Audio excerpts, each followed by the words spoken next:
Hi, my name is Tori, and this video explores a question many students don't talk about enough. Do neurodivergent students experience a higher risk of social isolation? Many students struggle with feeling connected, but neurodivergent students often face extreme challenges. I want to understand what students experience in real life, and what schools can do to help. In this video, you'll hear from students I interviewed and learn what my resources found. My goal is to better understand this topic. I started by researching on neurodivergent students and social isolation. Studies conclusively show that students with ADHD, autism, dyslexia, and other forms of neurodivergent often faces barriers that most other students do not notice. One of the biggest challenges in communication many neurodivergent students say they struggle with starting a conversation, reading social cues, or keeping up with fast-moving groups. These difficulties can make it harder to keep friendships, and especially in a busy school environment. To understand the reality behind the research, I turned to people living it every day, students. Here's what they had to share. Next, I looked at how other neurodivergent groups like ADHD experience loneliness differently. Another group at a higher risk of social isolations is students with ADHD. A meta-analysis of 15 studies found that younger people with ADHD report significant higher risk of loneliness compared to their non-ADHD peers. This shows that neurodivergent in general can influence the likelihood of social isolation.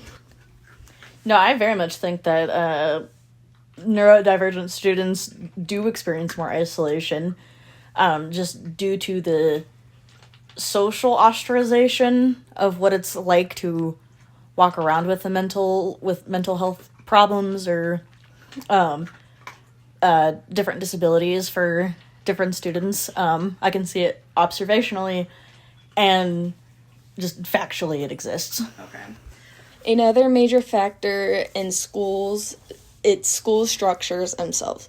Hallways, classrooms, and group environments can be overwhelming, especially if there's noise, sensory overload, and unclear instructions.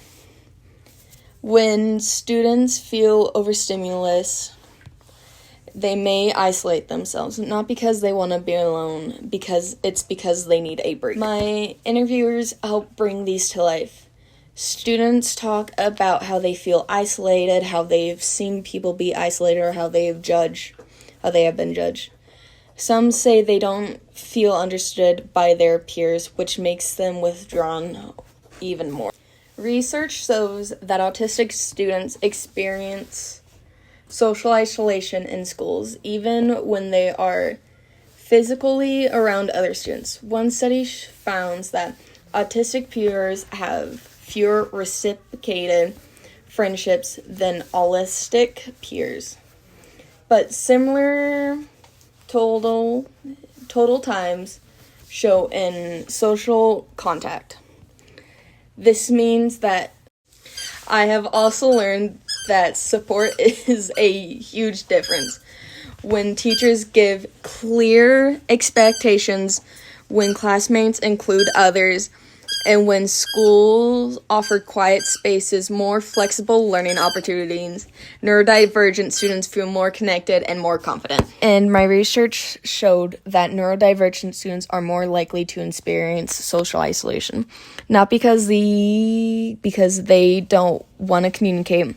It's more of a misunderstanding in the way school environments are set up.